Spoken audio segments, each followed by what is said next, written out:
আল্লাহ আমার চেয়ে বড় পাপী এই দুনিয়াতে কেউ নাই।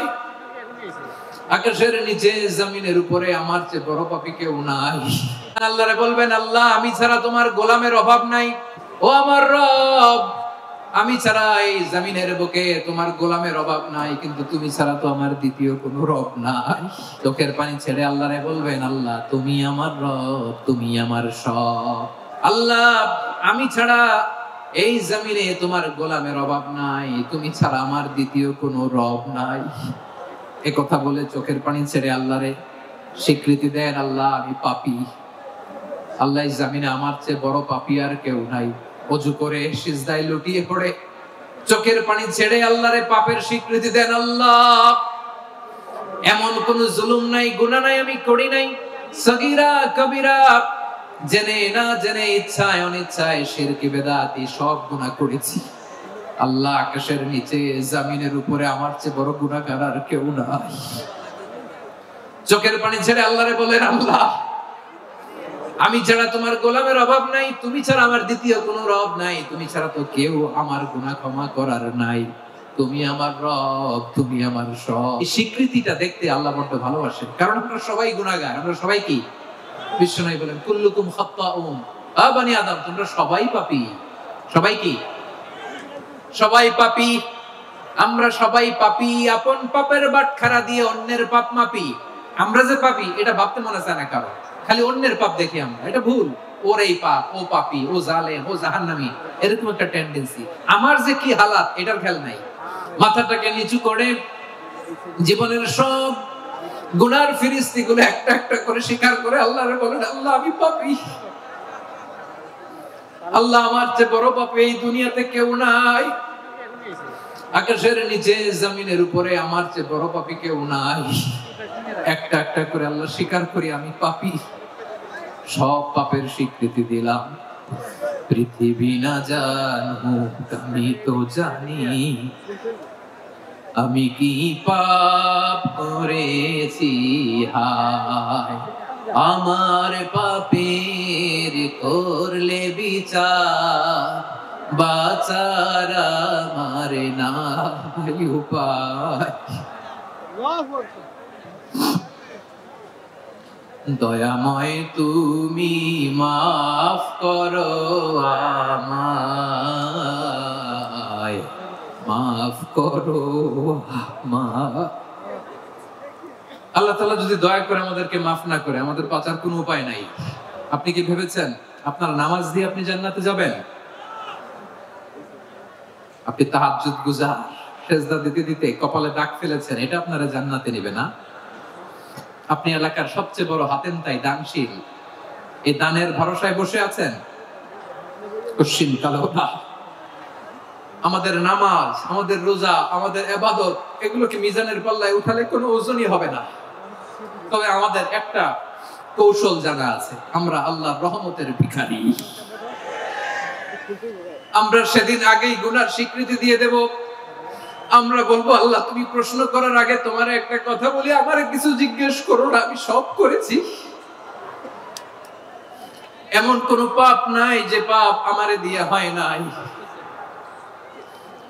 তোমার রহমত দিয়ে তুমি জান্নাতে পাঠাবা, তোমার দয়ায় জান্নাতে যেতে চাই, আমল দিয়ে না। পারবেন বলতে? কিয়ামতের দিন আমরা বলবো, আল্লাহ আমার আমল দিয়ে জান্নাত চাই না, আমি তোমার দয়া দিয়ে জান্নাত চাই। তোমার দয়া ছাড়া আমার কোনো উপায় নাই। কারণ আল্লাহ যদি বিচার করে, বাঁচার কারো উপায় নাই। আল্লাহ যদি বলে ফেলেন তুই এটা করলি কেন, ওখানে গেলি কেন, কোরআনে 1000 বার নিষেধ করলাম তারপরেও এই পাপে জড়ালি কেন, এরকম প্রশ্ন ছুড়ে দিলে আমার উত্তর আছে? বাঁচার কোনো উপায় আছে? রোজ হাসরে হে আল্লাহ আমার করোনা বিচার, আল্লাহ করোনা বিচার। বিচার চাহি না তব দয়া চাই, এ গুনাহগার করোনা বিচার। সাইয়েদনা আবু বকর রাদিয়াল্লাহু তাআলা আনহু বিশ্বনবী সাল্লাল্লাহু আলাইহি ওয়াসাল্লামকে বলেন, ইয়া রাসূলুল্লাহ আল্লিমনি দুআআন আদউ বিহি ফি সালাতি নবী হে আপনি আমার এমন একটা স্পেশাল দোয়া শিখায় দেন যে দোয়াটা আমি নামাজে পড়বো। নবী বললেন তাহলে তুমি পড়ো আল্লাহুম্মা ইন্নী যালামতু নাফসি যুলমান কাসীরান ওয়া লা ইয়াগফিরুয যুনুবা ইল্লা আনতা ফাগফিরলি মাগফিরাতাম মিন ইনদিকা ওয়ারহামনি ইন্নাকা আনতাল গফুরুর রহিম। সুবহানাল্লাহ। সালাম ফিরানোর আগে পড়েন, কথা কয় না, পড়েন পড়েন। ও আবু বকর নামাজে যদি দোয়া করতে মনে চায় এই দোয়াটা পড়বা, আল্লাহুম্মা ইন্নী যালামতু নাফসি, আল্লাহ জুলুম করেছি আমার নফসের উপর, যুলমান কাসীরা অনেক জুলুম, ওয়া লা ইয়াগফিরুয যুনুবা ইল্লা আনতা, আপনি ছাড়া এই জুনুব এই পাপ ক্ষমা করার দ্বিতীয় কোনো রব নাই। আছে আমার প্রিয় ভাইরা, এই দোয়া আল্লাহর কাছে পছন্দনীয় হওয়ার কারণ তিনটা। দোয়ার প্রথম অংশে আছে তাওহীদ, আল্লাহর একত্ববাদের ঘোষণা। এই দোয়ার দ্বিতীয় অংশ আছে তাসবিহ, আল্লাহর প্রশংসা সূচক বাণী। এই দোয়ার ৩ নাম্বার অংশ পাপের স্বীকৃতি।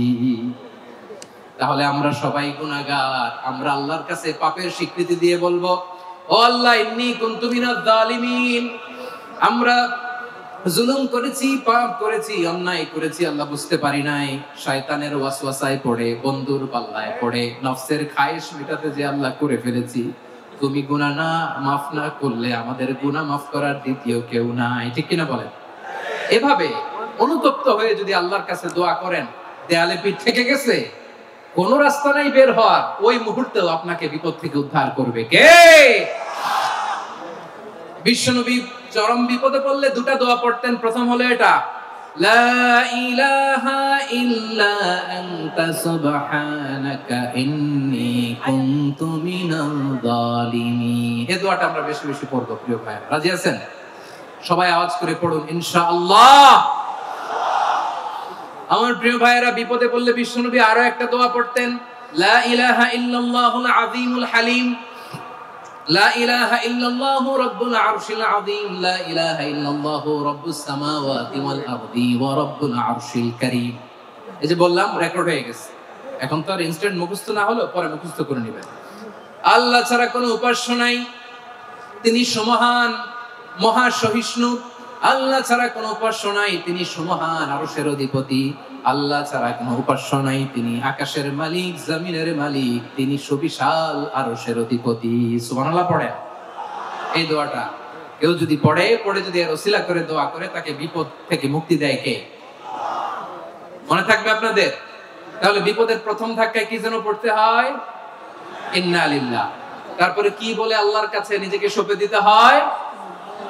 দেয়ালে পিঠ থেকে গেলে লা ইলাহা ইল্লা আনতা সুবহানাকা ইন্নী কুনতু মিনাজ জালিমিন। দুই নম্বর হচ্ছে লা ইলাহা ইল্লাল্লাহুল আযীমুল হালিম, লা ইলাহা ইল্লাল্লাহু রাব্বুল আরশিল আযীম, লা ইলাহা ইল্লাল্লাহু রাব্বুস সামাওয়াতি ওয়াল আরদি ওয়া রাব্বুল আরশিল কারীম। মনে থাকবে? ইনশাআল্লাহ বলেন সবাই, আওয়াজ করে সবাই ইনশাআল্লাহ। অনেক সময় এমন হয়, হঠাৎ বিপদের সম্মুখীন হই আমরা, রেডি হয়ে বের হইছে অফিসে, হঠাৎ অ্যাক্সিডেন্টে পড়ে যাই, হঠাৎ পেটের ব্যথায় অজ্ঞান, এরকম হয় না? আপনাদের হয় না? বিষ্ণু ইসলাম বলেন, আকস্মিক দুর্ঘটনার বিপদ থেকে যদি কেউ বাঁচতে চায়, সকাল সন্ধ্যা যেন প্রত্যেকে এই দোয়াটা পড়ে।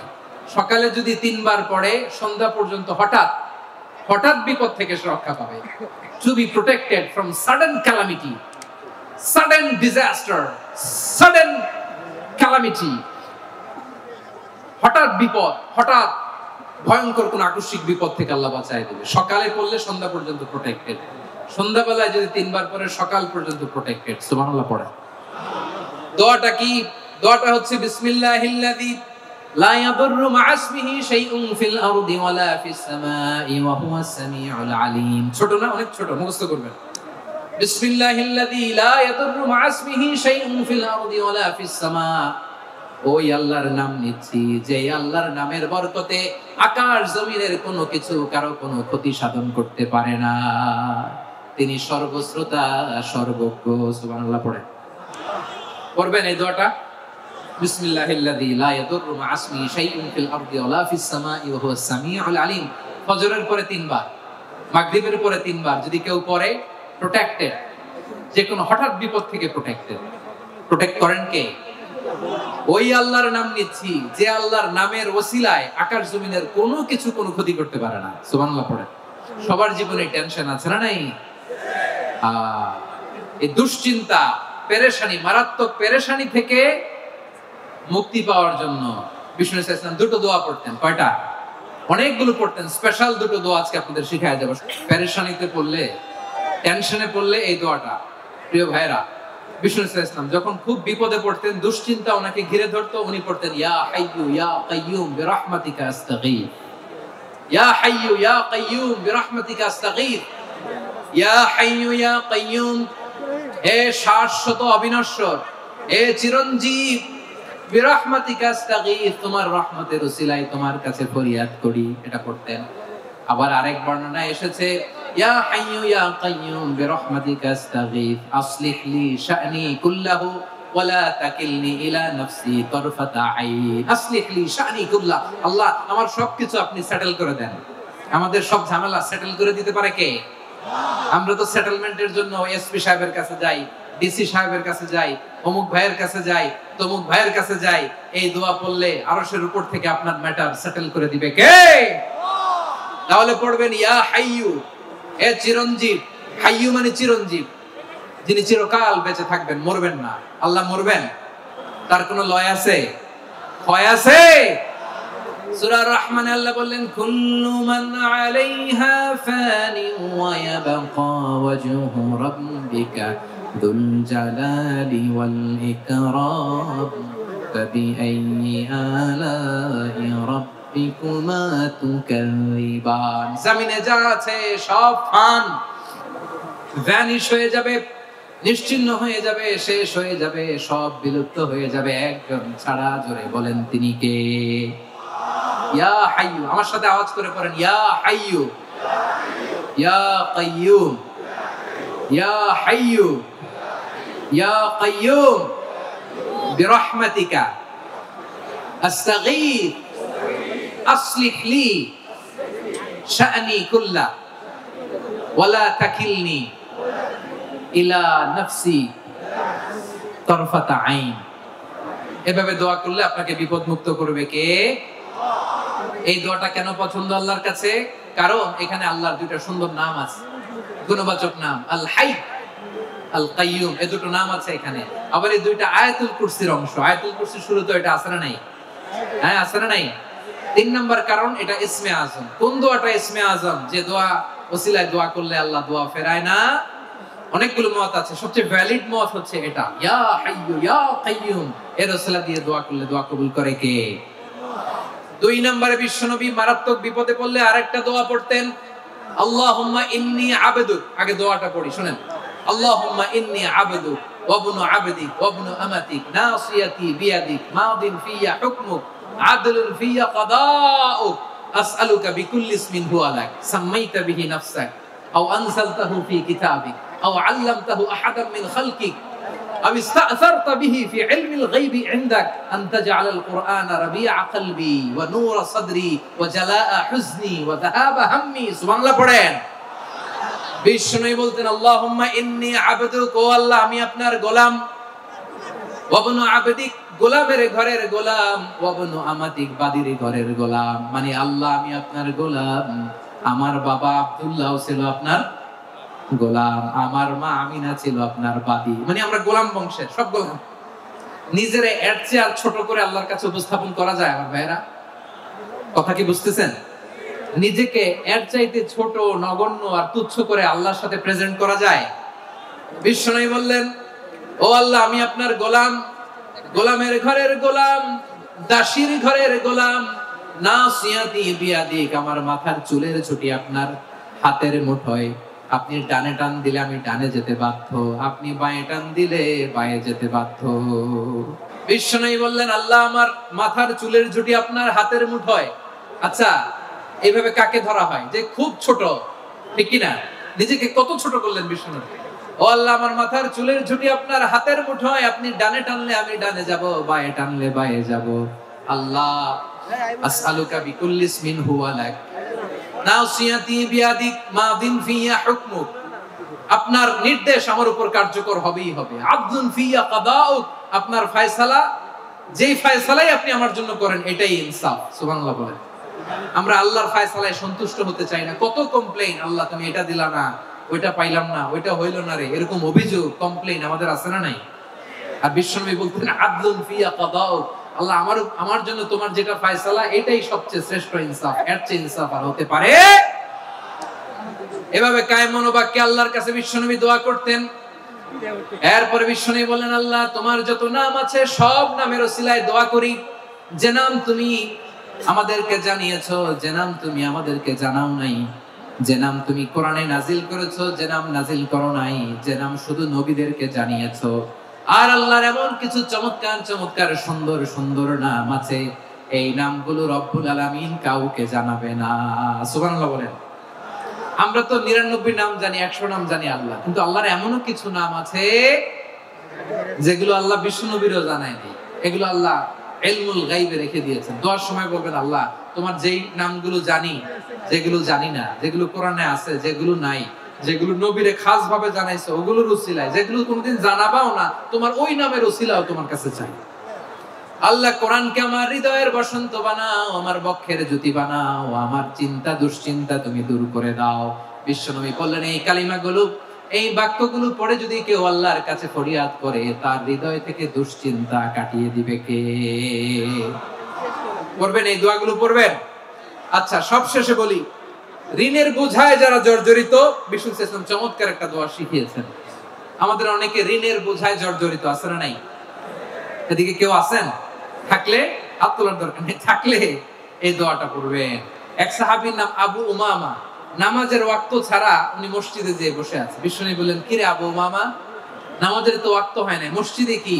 সাহাবী বলে, হুমুমুন লাজিমাতনি ওয়া দুয়ুন, নবী গো, ঋণের বোঝায় এমন টেনশনে আছি, ঘরে থাকতে পারলাম না, মসজিদে চলে আসছে। বিশ্বনবী বলেন, আমি কি তোমার এমন একটা দোয়া শিখাবো যেটা পড়লে আল্লাহ তাআলা তোমার ঋণের বোঝা হালকা করে দিবে?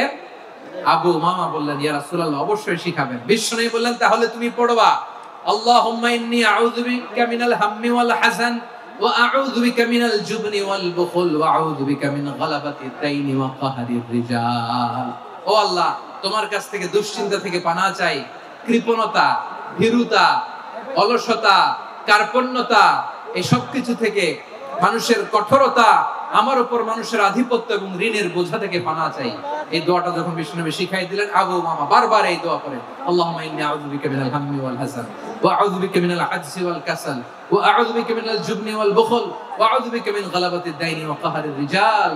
আবু উমামা বলে, এই দোয়া আমি পড়তে লাগলাম। কিছুদিন পরে দেখা গেল বিশ্বনবীর শেখানো এই দোয়ার বদৌলতে আল্লাহ তাআলা আমার সব ঋণ পরিশোধের ব্যবস্থা করে দিয়েছেন। পড়েন সুবহানাল্লাহ। বিশ্বনবীর জামাতা সাইয়েদনা আলী রাদিয়াল্লাহু তাআলা আনহুর কাছে এক লোক এসে বলে, হে আলী, ঋণের বোঝায় আমি জর্জরিত, আমার কিছু অর্থ দিয়ে সাহায্য করুন। সাইয়েদনা আলী রাদিয়াল্লাহু তাআলা আনহু বললেন, আমি কি তোমারে এমন একটা দোয়া শিখাবো যেটা বিশ্বনবী আমাদের শিখিয়েছেন? এই দোয়া যদি তুমি পড়ো, লাউ কানা আলাইকা মিসলু জাবালিন কাবীরিন দাইনান আদাল্লাহু আনকা, পাহাড় পরিমাণে যদি ঋণের বোঝা হয়, আল্লাহ এটা পরিশোধের ব্যবস্থা করে দিবেন। ছোট্ট একটা দোয়া বিশ্বনবী শিখালেন, বললেন, তুমি পড়বা, আল্লাহুম্মা কফিনি বিহালালিকা আন হারামিকা ওয়া আগনিনি বিফাদলিকা আম্মান সিওয়াক। মুখস্থ আছে? হ্যাঁ, আছে।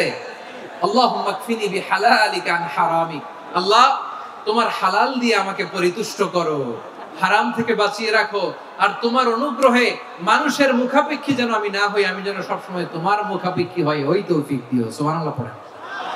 এই দোয়া বেশি বেশি পড়লে ঋণের বোঝা হালকা করে দিবে কে? তাহলে প্রিয় ভাইয়েরা, বিপদে পড়লেই প্রথমে কি করবেন? পটুয়াখালী ভুইলা গেছে। বিপদে পড়লেই প্রথমে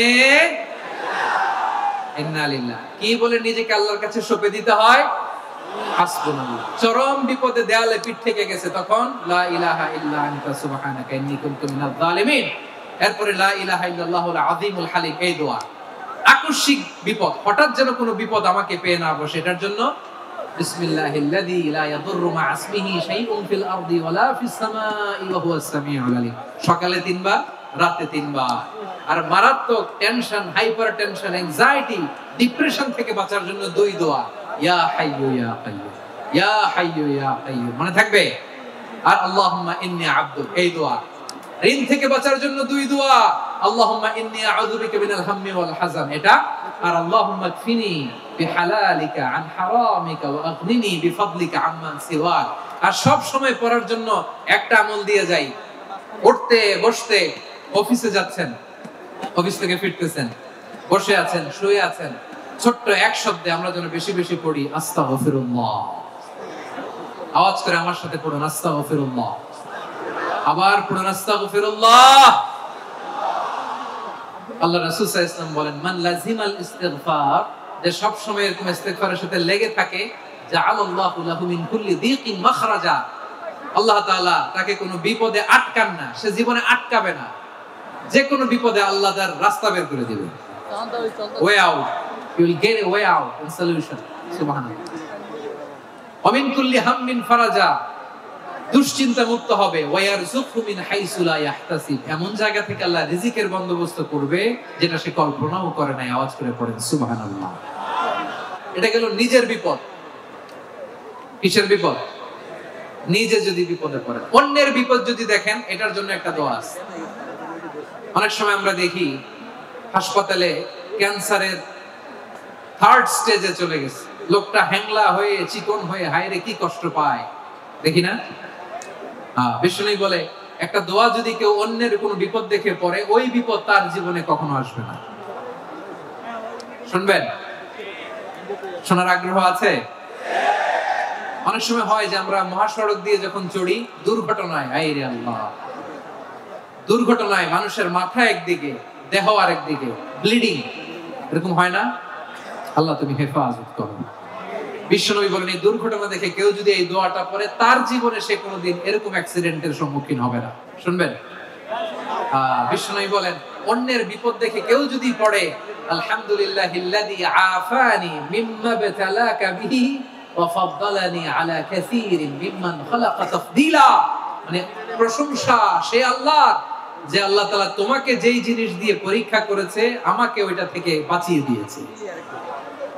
তোমাকে আল্লাহ যেই বিপদে ফেলেছে, আমাকে ওই বিপদ থেকে তিনি মুক্ত রেখেছে, আর তার অনেক সৃষ্টির উপর আমাকে তিনি প্রাধান্য দিয়েছে। সুবহানাল্লাহ পড়েন।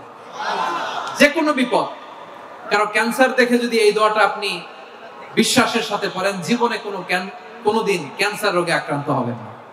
দুর্ঘটনা দেখে যদি পড়েন, ওই দুর্ঘটনা আপনাকে স্পর্শ করবে না। যে কোনো কারো বিপদ দেখে যদি কোনো বিশ্বাসী বান্দা এই দোয়া পড়ে, বিষ্ণু বলেন, লাম ইউসিবহু যালিকাল বালা, ওই বিপদ তাকে আর ধরবে না। রুফিয়া মিনহু মিন যালিকাল বালা কাইনাম মা কান, সে যতদিন হায়াত পাবে কোনোদিন ওই বিপদ তাকে স্পর্শ করবে। এই কথাই রব্বুল আলামিন বলেন, ওয়া ইয়ামসাসকাল্লাহু বিদুররিন ফালা কাশিফা লাহু ইল্লা হু ওয়া ইয়ুরিদকা বিখাইরিন ফালা রাদ্দা লিফাদলি ইউসিবু বিহি মান ইয়াশাউ মিন ইবাদিহি ওয়া হুয়াল গফুরুর রহিম। আল্লাহু আকবার। আল্লাহ বললেন, ওয়া ইয়ামসাসকাল্লাহু বিদুররিন ফালা কাশিফা লাহু ইল্লা হু, আল্লাহ যদি তোমাকে কোনো বিপদ স্পর্শ করায়, আল্লাহ যদি তোমারে কোনো বিপদে ফেলে দেয়, ওই বিপদ থেকে উদ্ধার করার তিনি ছাড়া আর কেউ নাই। জোরে বলেন ঠিক কিনা? তিনি যদি কোনো বিপদে ফেলেন, তিনি ছাড়া বিপদ থেকে উদ্ধার করার কেউ নাই। আর তিনি যদি তোমার প্রতি কোনো অনুগ্রহ করতে চান, ওই অনুগ্রহ ঠেকিয়ে দেওয়ার ক্ষমতাও কারো নাই। আল্লাহ যদি আপনার সফলতা দিতে চায়, পৃথিবীর কোন শক্তি ওই সফলতাকে থামাতে পারে? এজন্য আল্লাহ বললেন, খবরদার, চিন্তা আকীদা খালিস করে নাও। ওয়া ইয়ামসাসকাল্লাহু বিদুররিন ফালা কাশিফা লাহু ইল্লা হু, আল্লাহ বিপদে ফেললে বিপদ থেকে উদ্ধার করার কেউ থাকে না। আর আল্লাহ যদি তোমার প্রতি দয়া দেখাতে চান, অনুগ্রহ করতে চান, ওই অনুগ্রহকে প্রতিরোধ করার মতো ক্ষমতা কারো নাই। তিনি তার বান্দাদের মধ্য থেকে যাকে ইচ্ছা তাকে দেন, যত ইচ্ছা তত দেন। তিনি ক্ষমাশীল, তিনি মেহেরবান। সুবহানাল্লাহ। তিনি ক্ষমাশীল, তিনি মেহেরবান। তাহলে এই আয়াত থেকে আমরা বুঝতে পারলাম, আমরা যদি বিপদে পড়ি, আমাদেরকে কেউ বাঁচাতে পারে না। আমার বাবা আমারে বাঁচাতে পারে? হ্যাঁ? আমার মা আমাকে বাঁচাতে পারে? আমার বন্ধু আমারে বাঁচাতে পারে? আমার দলের কর্মী আমাকে বাঁচাতে পারে? আমার পীর সাহেব আমারে বাঁচাতে পারে। আমার পটুয়াখালীর ভাইরা খেয়াল রাখবেন, বাঁচাতে পারে এক মহান সত্তা, উদ্ধার করতে পারে এক মহান সত্তা। চিৎকার করে বলুন, তিনি কে? আবার আল্লাহ বললেন, আম্মাই ইউজিবুল মুত্তাররা ইযা দাআহু ওয়া ইয়াকশিফুস সুআ ওয়া ইয়াজআলুকুম খুলাফাআল আরদ আইলাহুম মা'আল্লাহ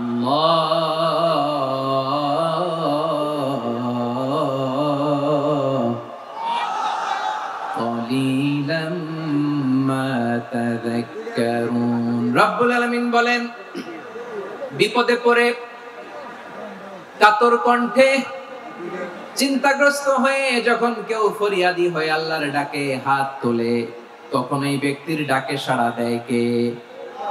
সবাই বলুন। কাতর কণ্ঠে বিপন্ন অবস্থায় আপনি যখন কেঁদে কেঁদে হাত তুলে আপনার দুঃখের কথা জানান, আপনি যখন ডাকেন তারে, তখন আপনার ডাকে সাড়া দেয় কে?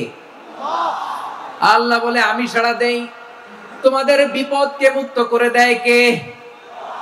ওই আল্লাহর সাথে কোন উপাস্য আছে নাকি? কিন্তু খুব অল্প সংখ্যক লোকই তোমরা উপদেশ গ্রহণ করো। কথাটা কার? তাহলে বিপন্ন মানবতা যখন কাঁদে, মানুষ যখন বিপদে পড়ে নিরুপায় হয়ে ফরিয়াদ করে, তার ডাক শোনার কেউ নাই একজন ছাড়া। চিল্লায় বলেন তো, তিনি কে? এজন্য আমরা ফরিয়াদের হাত কার দিকে তুলবো? প্রিয় পটুয়াখালী, বলেন, ফরিয়াদের দুটো হাত আমরা কার দিকে তুলবো? এবং খেয়াল রাখতে হবে, মাথার সাথে সেট করে নিতে হবে, আল্লাহ ছাড়া আমাকে উদ্ধার করার কেউ নাই। এই পৃথিবীতে কেউ আপন না। প্রিয় ভাইরা, বিপদে বললে বোঝা যায় কেউ আপন না। আপন শুধু একজন মহান সত্তা, তিনি কে? এটা কি আপনারা খেয়াল রাখতে পারবেন? হ্যাঁ, বিপদে আপদে কেউ আমাদের বাঁচাতে পারে না, তরাতে পারে না, মুক্তি দিতে পারে না, উদ্ধার করতে পারে না, একমাত্র আমার প্রভু ছাড়া, আল্লাহ ছাড়া। চিল্লায় বলেন ঠিক কিনা? এবং প্রিয় পটুয়াখালীর ভাইয়েরা, মাথার সাথে এটা সেট করে নিতে হবে যে আমাদের পুরো জীবনটাই পরীক্ষা। পুরো জীবনটাই কি? The life is a test. পুরো জীবনটাই পরীক্ষা। এই জীবনে বিপদ আসবে, আপদ আসবে, পরীক্ষা আসবে, সবার জীবনে এটা থাকে। এক একজনের পরীক্ষা এক এক রকম। আমার পরীক্ষা এক রকম, মাসুদ ভাইয়ের পরীক্ষা এক রকম, চৌধুরী সাহেবের পরীক্ষা এক রকম, আপনার পরীক্ষা এক রকম, ওনার পরীক্ষা আবার আরেক রকম। পুরো পৃথিবীটাই পরীক্ষা ক্ষেত্র, সবাই পরীক্ষা দিচ্ছি, কিন্তু কারো পরীক্ষা প্রশ্নের সাথে কারোটার মিল নাই। সুবহানাল্লাহ পড়বেন না? পুরোটাই পরীক্ষা ক্ষেত্র, সবাই পরীক্ষার্থী, কিন্তু প্রশ্নপত্র একটার সাথে আরেকটা মিলে না। One doesn't match the other. একজনেরটার সাথে আরেকজনেরটা মিলে না। কাউকে আল্লাহ তাআলা ধনী বানিয়ে পরীক্ষা করেন। কি বানিয়ে?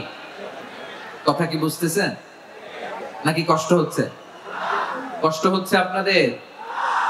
কাউকে আল্লাহ ধনী বানিয়ে পরীক্ষা করেন, আবার কাউকে আল্লাহ তাআলা গরিব বানিয়ে পরীক্ষা করেন, কাউকে আল্লাহ অসুস্থ বানিয়ে পরীক্ষা করেন। কেউ দেখবেন যে দুরারোগ্য ব্যাধিতে আক্রান্ত, ডাক্তার বলেছে আর সময় নাই, দুরারোগ্য ব্যাধি, ক্যান্সার, যার নেই কোনো অ্যান্সার, তার জন্য পরীক্ষা হচ্ছে এই রোগ। আরেক লোক দেখবেন তার আবার রোগ বালাই নাই, মাশাআল্লাহ, তাকে আল্লাহ তাআলা আর্থিক দৈন্যতা, দারিদ্রতা দিয়ে পরীক্ষা করছেন। এরকম আছে না নাই? টাকা পয়সা নাই, দিন আনে দিন খায়, যা আছে তাতে চলে না, এটা তার জন্য পরীক্ষা। আবার আরেক শ্রেণীর লোক দেখবেন তাকে আল্লাহ অসুস্থতাও দেয় নাই, দারিদ্রতাও দেয় নাই, তার দাম্পত্য জীবনের সমস্যা আছে না নাই? স্ত্রী কথা শোনে না, অথবা ছেলে মেয়ে কথা শোনে না। তাহলে পরীক্ষা সবার জীবনে আছে, এক একজনের পরীক্ষাটা এক এক রকম। আল্লাহ তাআলা দেখতে চায় যে এই পরীক্ষার সময় আমরা কিরকম রেসপন্স করি। How to deal with the test, কিভাবে এই বিপদ আপদ পরীক্ষাগুলোকে আমরা হ্যান্ডেল করব, ডিল করব, এটা হচ্ছে আজকের আলোচনার বিষয়। বুঝতে পেরেছেন সবাই আমার প্রিয় ভাইরা? তাহলে পরীক্ষাময় আমাদের জীবন, বিপদ আপদ পরীক্ষা, এটা মানুষের পিছু ছাড়ে না। সবার জীবনে পরীক্ষা আছে, নবীদের জীবনেও পরীক্ষা ছিল।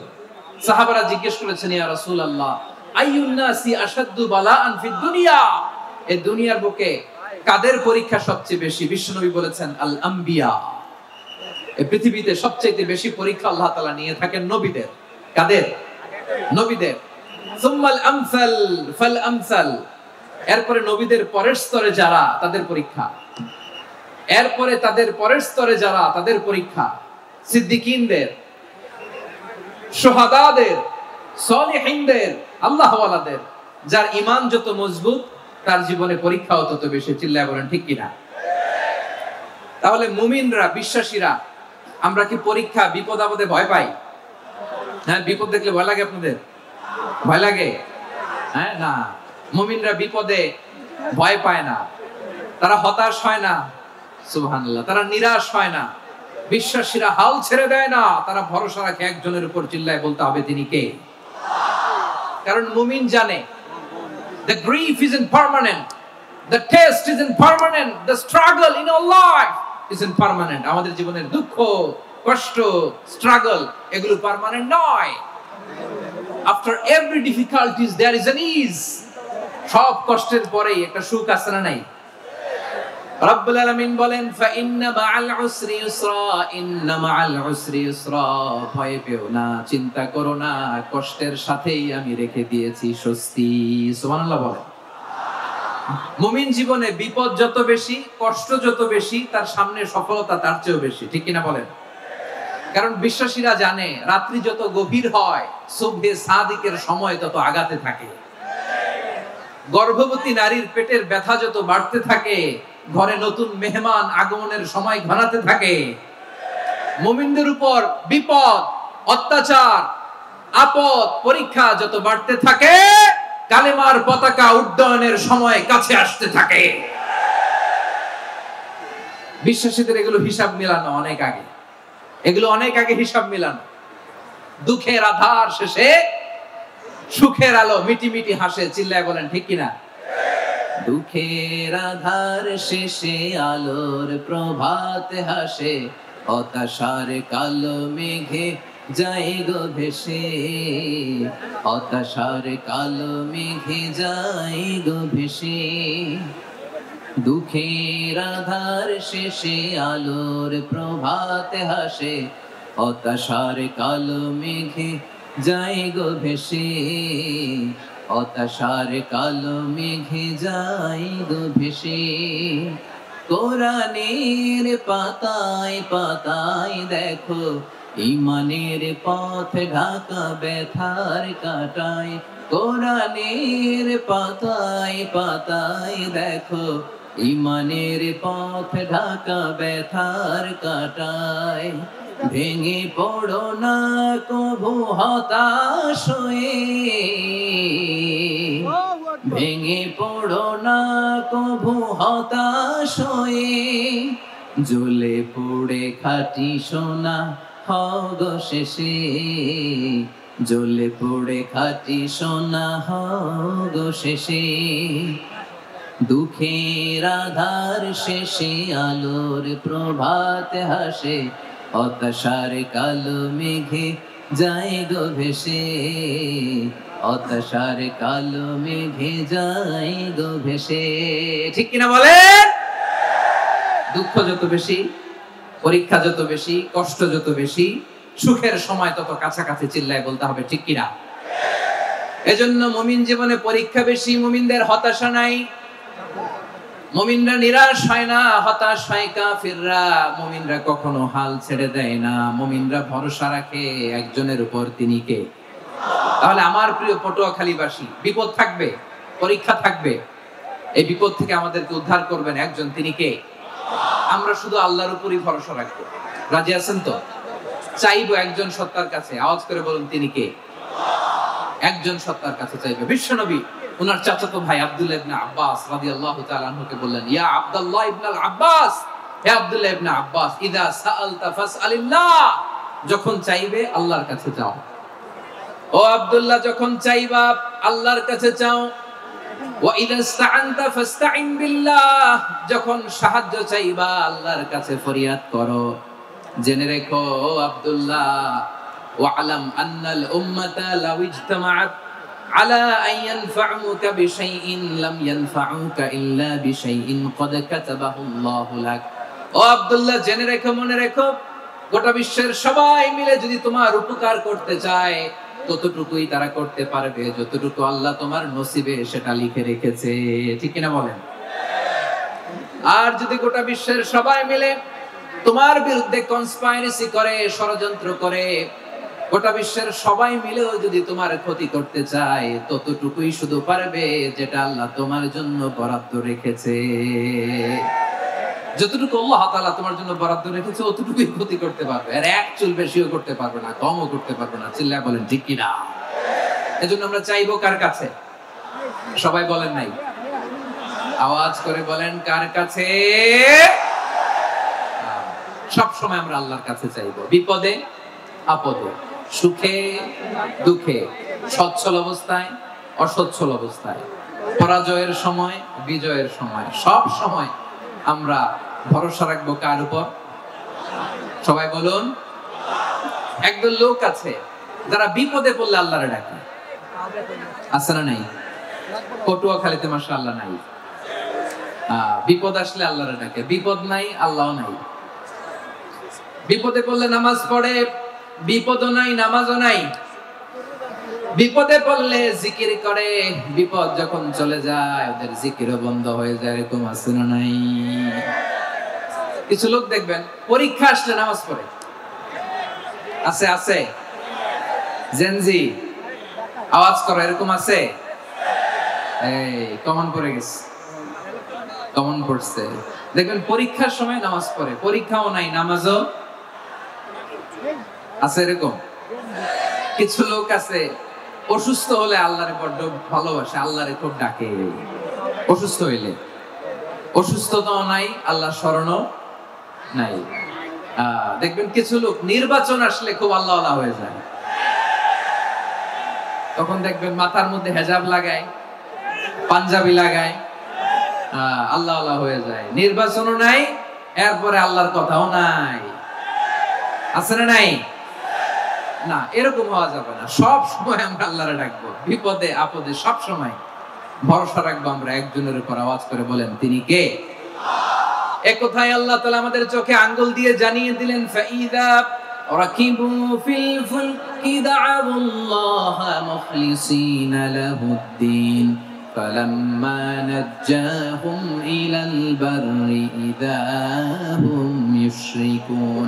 আল্লাহ বলে একদল লোক আছে, তারা যখন নৌযানে চড়ে, জলযানে চড়ে, সাগরের মধ্যে যখন জাহাজে চড়ে, লঞ্চে চড়ে, তারা যখন তুফানের সম্মুখীন হয় তখন তারা আল্লাহরে বড্ড বেশি ডাকে, একান্ত ভাবে ডাকে, বিশুদ্ধ চিত্তে ডাকে। আবার তুফান থেকে তাদেরকে সেফ জোনে নিয়ে, নিরাপদ জোনে নিয়ে যখন বন্দরে আমি আল্লাহ তাদেরকে ভিড়িয়ে দেই, ওই লোকগুলো আবার আমি আল্লাহর সাথে শিরিক করে। এরকম আছে না নাই? জাহাজে উঠছে, সাগরের মাঝখানে তুফান, ওই সময় দেখবেন আল্লাহ কারে কয়। এই কথা তো আপনাদেরকে বোঝানো সহজ, আপনারা তো নদীর দেশের মানুষ। লঞ্চে চড়েন নাই কারা কারা? দেখি, লঞ্চে চড়ছেন? হ্যাঁ, লঞ্চে চড়ে নাই এরকম একজনও নাই এখানে। আচ্ছা, লঞ্চে উঠছেন কে কে? দেখি। মাশাআল্লাহ মাশাআল্লাহ মাশাআল্লাহ, ঠিক আছে, আপনাদের বোঝানো সহজ। আচ্ছা, লঞ্চে উঠে তুফানের সম্মুখীন হয়েছেন, জলোচ্ছ্বাস, সবাই? মাশাআল্লাহ। এই ওয়াজ তো আপনাদের মুখস্থ, ঠিক কিনা বলেন?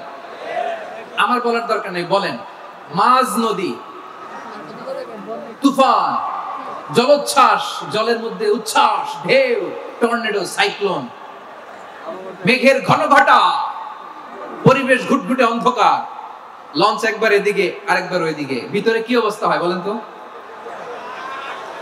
হ্যাঁ, তখন মুসলিম আল্লাহরে ডাকে, হিন্দু আল্লাহরে ডাকে, ঠিক কিনা বলেন? আস্তিক আল্লাহরে ডাকে, নাস্তিক আল্লাহরে ডাকে, ঠিক কিনা? লঞ্চের ভেতর, স্টিমারের ভেতর কান্নারে রোল পড়ে যায়, চিৎকারের রোল পড়ে যায়, সবার মুখ দিয়ে শুধু একটা আওয়াজ, লা ইলাহা লা ইলাহা লা ইলাহা সুবহানাল্লাহ আলহামদুলিল্লাহ লা ইলাহা।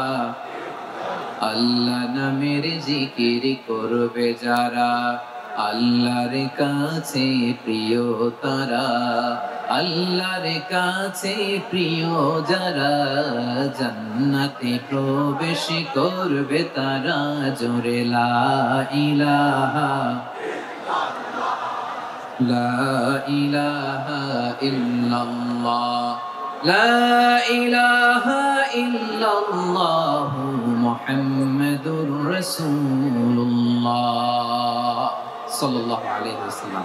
আমার প্রিয় পটুয়াখালীবাসী, তাহলে লঞ্চের ভেতরে যখন আমরা তুফানের মধ্যে পড়ি, তখন সবাই মিলে আমরা একটা নামের জিকির করি। নামটা কার? মুসলমানেরাও ডাকে, হিন্দুরাও ডাকে, আস্তিকও ডাকে, নাস্তিকও ডাকে, সবাই ডাকে একজনকে। তিনি কে? আবার দেখবেন ওই আল্লাহ তুফানের পরে, ঝড়ের পরে ওই লঞ্চটাকে যখন সদর ঘাটে ফিরিয়ে দেয়, আবার আমরা নাফরমানি শুরু করে দেই। সে কোথায় আল্লাহ বললেন, ফাইদা রাকিবু ফিল ফুলকি দা'আল্লাহ মুখলিসিনা লাহুদ্দিন ফালাম্মা নাজ্জাহুম ইলাল বাররি ইযা হুম ইউশরিকুন। সাগরে যখন তুফানে পড়ে আমি আল্লাহর ডাকে, আবার আমি আল্লাহ যখন বাঁচিয়ে দেই, আবার আমি আল্লাহর সাথে শিরিক শুরু করে। আমরা কি এরকম হতে চাই নাকি? এরকম করবেন? হ্যাঁ না, আমরা তুফানে পড়লেও আল্লাহরে ডাকি, আবার বাঁচায় দেওয়ার পরেও ডাকি কারে? আল্লাহকেই ডাকি। বিমানের মধ্যে মাঝে মাঝে দেখবেন যে এয়ার টার্বুলেন্স হয়, জানেন? এয়ার টার্বুলেন্স জানেন তো? মাঝে মাঝে বিমানটা বাউন্সিং করে, বাম্পি, ভেরি বাম্পি ওয়েদার। শুনেন নাই? 40,000 ফিট উপরে যখন থাকে, তখন পাইলট মাঝে মাঝে বলে, dear passengers, ladies and gentleman, right now we are flying 40,000 feet above the ground and we are passing very air turbulence, very heavy air turbulence right now. Please fasten your seat belt. দেখবেন মাঝে মাঝে বলে যে, ভদ্র মহিলা, ভদ্র মহোদয়গণ, আমরা 40,000 ফিট উপর দিয়ে যাচ্ছি আর এয়ার টার্বুলেন্স ফেস করছি, মেহেরবানি করে আল্লাহর রাস্তে সিট বেল্ট বাঁধুন। তখন বিমানটা এরকম বাউন্সিং করে, শেকিং করে। আপনারা মুখোমুখি হয়েছেন? ইদানিং এই এয়ার টার্বুলেন্স বেড়ে গিয়েছে। গত বছর আমার ইন্টারন্যাশনাল অনেকগুলো ফ্লাইট ছিল, তো আমি দেখলাম যে আগের ফ্লাইটগুলোর তুলনায় এখন এয়ার টার্বুলেন্স খুব বেশি। আমি একটু রিসার্চ করে দেখলাম, ক্লাইমেট চেঞ্জের কারণে, জলবায়ু পরিবর্তনের কারণে আকাশের বাতাসের মুভমেন্টে পরিবর্তন হয়েছে, ফলে এখন বিমান শেকিং করে বেশি, বাউন্সিং, বাম্পি ওয়েদার। তো বলেন তো, 40,000 ফিট উপরে যখন আপনি, কয় হাজার ফিট? সবাই বলুন, কয় হাজার ফিট? 40,000 ফিট উপরে যখন আপনি, তখন যখন বিমানটা এরকম বাউন্সিং করে, সবাই যখন ভমিটিং করে বিমান নষ্ট করে দেয়, বমি করে, তখন বাঁচানোর কে আছে আল্লাহ ছাড়া? কেউ আছে? ওই মুহূর্তেও সবাই মিলে একজনের ডাকে আওয়াজ করে বলেন, তিনি কে?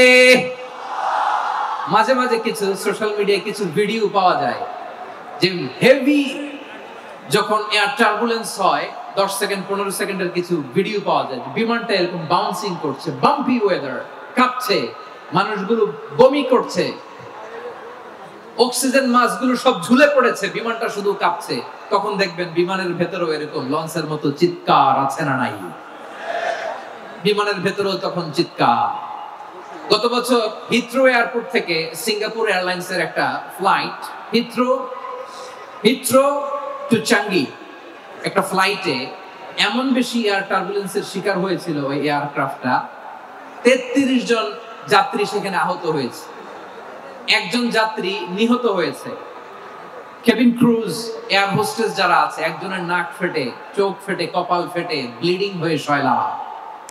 প্রিয় ভাইরা, 40,000 ফিট উপরে বিমানটা যখন কাঁপবে, তখন আমাদেরকে আল্লাহ ছাড়া আর কেউ বাঁচানোর আছে? এত আসতে বললে হবে? ওই কঠিন মুহূর্তে আমার বাবা আমারে বাঁচাতে পারে, আমার বন্ধু আমারে বাঁচাতে পারে। এই গ্রাউন্ডে, জমিনের বুকে আমার প্রোটোকল, আমার ক্ষমতা, আমার দাম্ভিকতা, কোনো কিছু আমারে বাঁচাতে পারে একজন ছাড়া। চিল্লায় বলতে হবে, তিনি কে? সে আল্লাহ বললেন, গোলাম, আমি বিপদের সময় ঠিকই তোমাদের বাঁচিয়ে দেই। ওই বিমানের ভেতরে 40,000 ফিট উপরে যখন তোমরা এয়ার টার্বুলেন্সের শিকার হও, তখন নাস্তিকও আল্লাহরে ডাকে, হিন্দু আল্লাহরে ডাকে। জোরে বলেন ঠিক কিনা? আবার বিমানটা যখন শান্ত হয়ে যায় একটু পরে বিমানের স্ক্রিনের মধ্যে হিন্দি সিনেমা খোঁজে।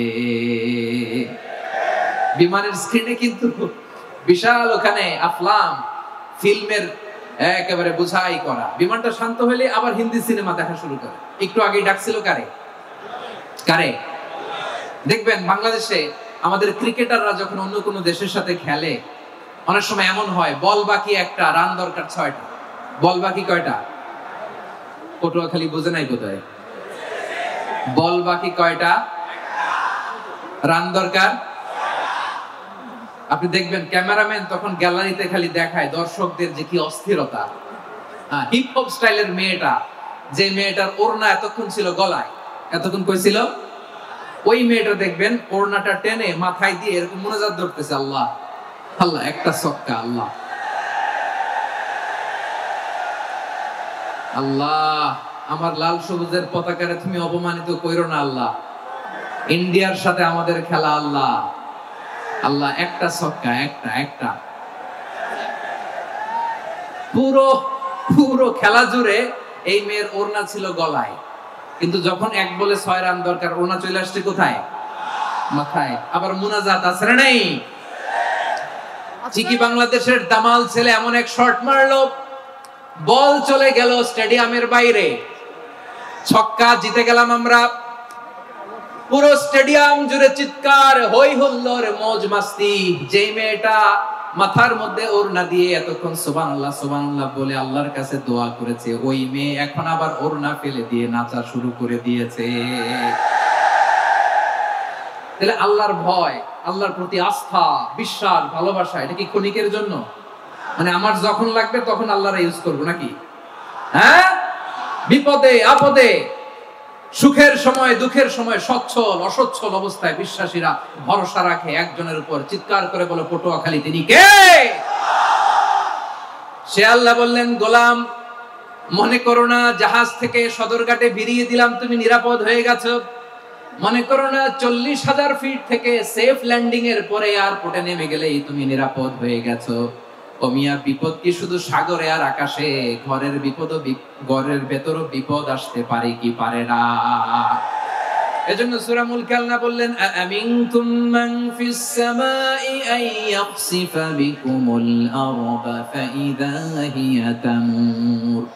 তোমরা কি ভাবছো তোমরা নিরাপদ? সাগরের মধ্যে তুফান, আল্লাহ আল্লাহ ডাকলাম, সদরঘাটে যে পড়ছি, বাইসে গেছেন তো আপনি।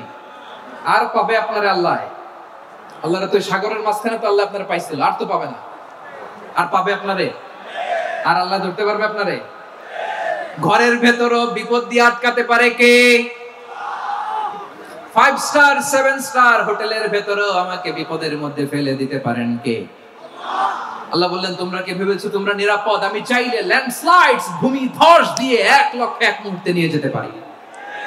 এক সুনামি দিয়ে থাপ্পড় মেরে 3 লক্ষ সাগরের ভেতরে ঢুকায় দিতে পারি। 1 সেকেন্ডও লাগে না আমার।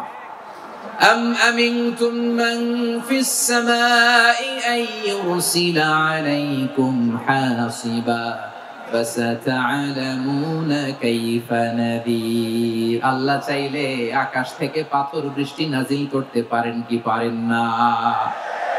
এই মুহূর্তে এখানে ভূমিকম্প দিতে পারেন কি পারেন না? আচ্ছা, ভূমিকম্প যখন হয় আমাদের কারো হুঁশ থাকে? আপনি মনে করছেন আমরা সাধারণ মানুষ, আমরা দৌড় দেই, আর প্রেসিডেন্ট প্রধানমন্ত্রী ওনারা বুঝি খাটে শুয়ে থাকে? কথা বুঝে নাই বোধহয়। ভূমিকম্প, আর্থকোয়েক যদি হয়, বাঁচার জন্য আমরা কি করি? হয় খাটের তলায়, ডাইনিং টেবিলের নিচে, উপরে শক্ত কিছু আছে এটার নিচে, অথবা ঘর থইয়া দেও দৌড়। তো প্রধানমন্ত্রী উনি কি করে? প্রেসিডেন্ট উনি কি করে? হ্যাঁ, উনি খাটের মধ্যে যে শুয়ে থাকে নাকি? উনিও দৌড়, সাধারণ মানুষও দৌড়, প্রধানমন্ত্রীও দৌড়, বাড়িওয়ালাও দৌড়, ভাড়াটিয়াও দৌড়, সবাই দৌড়। নাকি ভাড়াটিয়ারা বাড়ি থুইয়া দৌড়, বাড়িওয়ালারা আর বেরোয় না? এরকম না। তাহলে যে কোনো মুহূর্তে ভূমিকম্প দিয়ে নাস্তানাবুদ করতে পারে কে? আমার প্রিয় ভাইয়েরা, আমরা নিরাপদ নই, আমরা তার দয়ায় বেঁচে আছি। কার দয়ায়? এজন্য আল্লাহ বললেন, গোলাম যে কোনো মুহূর্তে বিপদ দিয়ে তোমাদেরকে নাস্তানাবুদ করতে পারি। বিশ্বাসী বলে যদি নিজেকে দাবি করো, সব সময় ডাকতে হবে একজন সত্তাকে। বলেন তিনি কে? এই কথা ক্লিয়ার?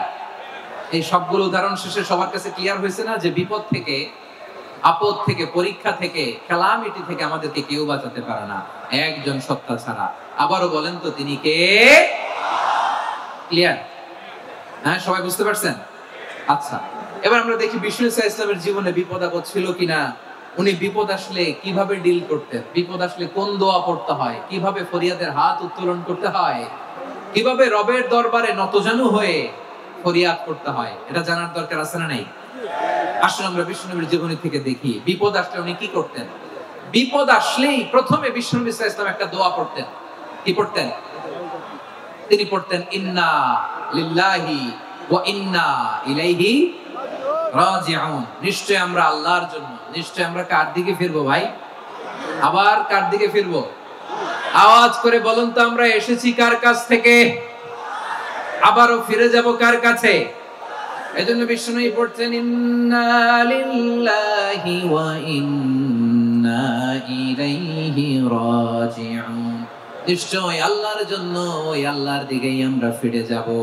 তারপরে বিষ্ণু পড়তেন আল্লাহুম্মা আজুরনি ফি মুসিবাতি ওয়াখলুফ লি খায়রাম মিনহা। একসাথে প্রথমে পড়তেন ইন্না লিল্লাহি ওয়া ইন্না ইলাইহি রাজিউন, তারপর পরে পড়তেন আল্লাহুম্মা আজুরনি ফি মুসিবাতি ওয়াখলুফ লি খায়রাম মিনহা। মানে আল্লাহ, এই যে আমি বিপদে ধৈর্য ধারণ করলাম, এটার সব তুমি আমারে দাও, আর যেটা হারালাম এর চেয়ে ভালো কিছু দিয়ে মেকআপ করে দিও, ভালো কিছু দিয়ে বদল করে দিও। সুবহানাল্লাহ পড়েন। তাহলে বিপদ আসলে আমরা কি পড়বো? কথা বলেন। এই যে আমি শুয়েছিলাম, নাশিদ গাচ্ছিল ওরা, এদেশে পরস্পরে দেখা হলে দেয় সালাম, এদেশে আমজনতার হৃদয় জুড়ে পাক কালাম, এদেশে বিপদ এলে সর্বজনে সর্বক্ষণে দোয়া পড়ে ইন্না লিল্লাহি। কি পড়ে? সুবহানাল্লাহ সুবহানাল্লাহ সুবহানাল্লাহ সুবহানাল্লাহ। এদেশে আজান শুনে সূর্য ওঠে শহর গ্রামে, এদেশে আজান শুনে সূর্য ডুবে সন্ধ্যা নামে, এদেশে সকল কাজে সবাই বলে বিসমিল্লাহ, এদেশে ভালো কিছু দেখে শুনে হাসি মুখে সবাই বলে মাশাআল্লাহ। সুবহানাল্লাহ পড়ে।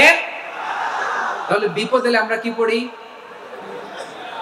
কথা বুঝলে সবাই উত্তর দিতে হবে। বিপদ এলে কি পড়ি? তাহলে বিপদ এলেই আমরা এখন থেকে ইন্না লিল্লাহ পড়বো, নাকি হাই হুতাশ করবেন? একদল আছে হাই হুতাশ করে, হায় আল্লাহ রে মোর কি হইল রে, মই কি হরমু রে, মই কমবে জামু রে। আছে না নাই? এরকম বিলাপ করতে নিষেধ করেছেন বিশ্বনবী। কি করব, কই যাব, কি হবে, হায় হায়, এরকম হাহুতাশ আছে না নাই? বিশ্বাসীরা হাহুতাশ করে না, তারা ইন্না লিল্লাহ পড়ে। কি পড়ে? মনে থাকবে? আমরা পড়বো ইন্না লিল্লাহি ওয়া ইন্না ইলাইহি রাজিউন। নিশ্চয়ই আমরা আল্লাহর জন্য, আমরা আল্লাহর দিকেই ফিরে যাব। এরপর পড়বো আল্লাহুম্মা আজুরনি ফি মুসিবাতি ওয়াখলুফ লি খায়রাম মিনহা। আল্লাহ, আমি যে বিপদে ধৈর্য ধারণ করলাম এটার সওয়াব দিও, আর যা হারালাম তার চেয়ে ভালো কিছু দিয়ে বদল করে দিও। সুবহানাল্লাহ পড়েন। বিশ্বনবীর হাদিস শুনলেন উম্মে সালামা রাদিয়াল্লাহু তাআলা আনহা। ওনার স্বামী হলো আবু সালামা। মজার ঘটনা খেয়াল করে শুনেন আমার প্রিয় কলিজার টুকরা ভাইয়েরা। কানগুলো খরগোশের কানের মতো খাড়া করে আমার দিকে তাকান। সাইয়্যিদাতুনা উম্মে সালামা রাদিয়াল্লাহু তাআলা আনহা, ওনার স্বামীর নাম আবু সালামা। শ্রেষ্ঠ দম্পতি, শ্রেষ্ঠ ফ্যামিলি। প্রথমে হিজরত করেছিলেন হাবাশায়, পরে হিজরত করেছেন মদিনায়। উহুদ যুদ্ধের পরে ওনার স্বামী আবু সালামা ইন্তেকাল করলো, শহীদ হলো। সুবহানাল্লাহ পড়েন। যখন আবু সালামা ইন্তেকাল করলো, উম্মে সালামা রাদিয়াল্লাহু তাআলা আনহা কেঁদে কেঁদে হয়রান। আর নবীর শিখানো বাণী অনুযায়ী তিনি বারবার পড়ছিলেন ইন্না লিল্লাহ। কি পড়ছিলেন? মুই কই যামু, কি হরমু, এগুলো বলেনি। কি বলছে? ইন্না লিল্লাহ। যেহেতু বিশ্বনবী বলেছেন কেউ যদি বিপদের প্রথম ধাক্কায় পড়ে ইন্না লিল্লাহি ওয়া ইন্না ইলাইহি রাজিউন, আল্লাহুম্মা আজুরনি ফি মুসিবাতি ওয়াখলুফ লি খায়রাম মিনহা, তাহলে এই বিপদে যে সে যা হারালো তার চেয়ে শ্রেষ্ঠ কিছু দিয়ে আল্লাহ তার বদল দিয়ে দিবে। এই হাদিস শুনে উম্মে সালামা রাদিয়াল্লাহু তাআলা আনহা ওনার প্রাণ প্রিয় স্বামী আবু সালামার ইন্তেকালের পরে চোখের পানি ছাড়ে আর পড়ে ইন্না লিল্লাহি ওয়া ইন্না ইলাইহি রাজিউন। আল্লাহুম্মা আজুরনি ফি মুসিবাতি ওয়াখলুফ লি খায়রাম মিনহা।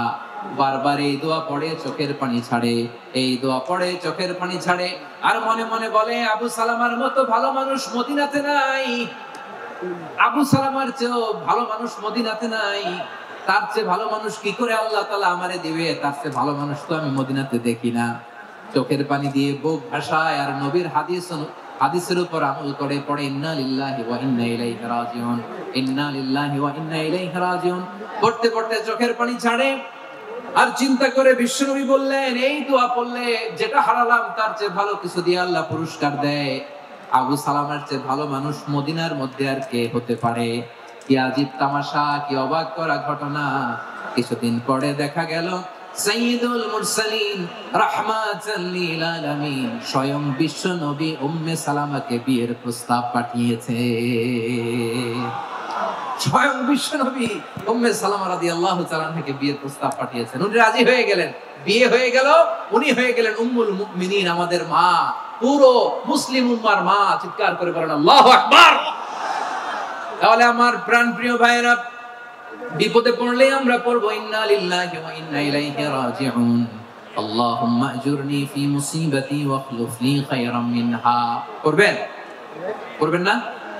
যারা যারা বিপদ আসলে এই দোয়াটা পড়বেন এখন থেকে আওয়াজ করে ইনশাআল্লাহ বলেন। যা হারাইছেন তার চেয়ে শ্রেষ্ঠ জিনিস দিয়ে বদলা দিবে কে? বিশ্বাস হয়? একটু সন্দেহ লাগে মনে হয়, একটু সন্দেহ আছে? যাদের বিশ্বাস হবে তাদের কি আল্লাহ উত্তম বদলা দিবে, ঠিক কিনা বলেন? তাহলে বিপদে পড়লেই প্রথমে আমরা এটা করব। দোয়াগুলো যদি এখন মুখস্থ না হয়, এই যে রেকর্ডিং হচ্ছে, পেয়ে যাবেন, কালকেই পেয়ে যাবেন। শুনে শুনে মুখস্থ করবেন। আমার মায়েরা, আমার বোনেরা, আপনাদের জন্য 3টি মাঠের অ্যারেঞ্জমেন্ট করা হয়েছে, আমি জানি। আপনারা এই দোয়াগুলো করবেন, আপনার স্বামীকে শেখাবেন, সন্তানকে শেখাবেন, আপনার পুরো পরিবারটাকে জান্নাতের টুকরো বানিয়ে দিবে কে? তাহলে বিপদ আসলে প্রথমে কি পড়তে হবে এটা জেনে গেলাম। এরপরে বিপদ আসলে নিজেকে কি করে আল্লাহর কাছে সঁপে দিতে হয় এটাও জানার দরকার আছে না নাই? বিপদে প্রথমে ইন্না লিল্লাহ করলাম, ধৈর্য ধারণ করলাম, বিপদ থেকে উদ্ধারের সর্বোচ্চ চেষ্টা করলাম। আমার কাজ যখন শেষ, তখন আমি আমার এই বিষয়টা আল্লাহর কাছে সঁপে দিব। কার কাছে সুপর্দ করব? কার কাছে? বিপদে বললে কেমন করে নিজেকে আল্লাহর কাছে সঁপে দিতে হয়, আসুন সাইয়েদনা ইব্রাহিম আলাইহিস সালামের জীবনী থেকে জানি। আল্লাহর খলিল ইব্রাহিম আলাইহিস সালাম আমাদের মতো সমাজ ব্যবস্থা পায় নাই। আমরা জন্মের পরে আমাদের কানের ভেতরে আজান দিয়েছে কে? একামত দিয়েছে কে? আমাদের বাপ দাদারা আমাদের কানে আজান দিয়েছে কি? দেয় নাই। আমাদের জন্মের পরেই তো আজান, একামত, বাড়ির পাশে মসজিদ, প্রতিদিন আজান, জুমার খুতবা, প্রতি মাসে মাসে তাফসীরুল কোরআন মাহফিল, মসজিদ, মিনারা, অভাব নাই, ঠিক কিনা বলেন? আপনি যে সুন্দর ইসলামিক এনভায়রনমেন্ট পেয়েছেন, আমাদের ইব্রাহিম খলিল উনিও কি এরকম পেয়েছিলেন? হ্যাঁ, উনি জন্মের পর পরে ওনার কানে আজান দিয়েছে কেউ? আমার প্রিয় ভাইরা, আগা গোড়া একটা শিরকি পরিবেশ উনি জন্মগ্রহণ করেছেন। উনি ছাড়া ওই তল্লাটে একজনও আল্লাহর উপর বিশ্বাসী নাই। কল্পনা করতে পারেন?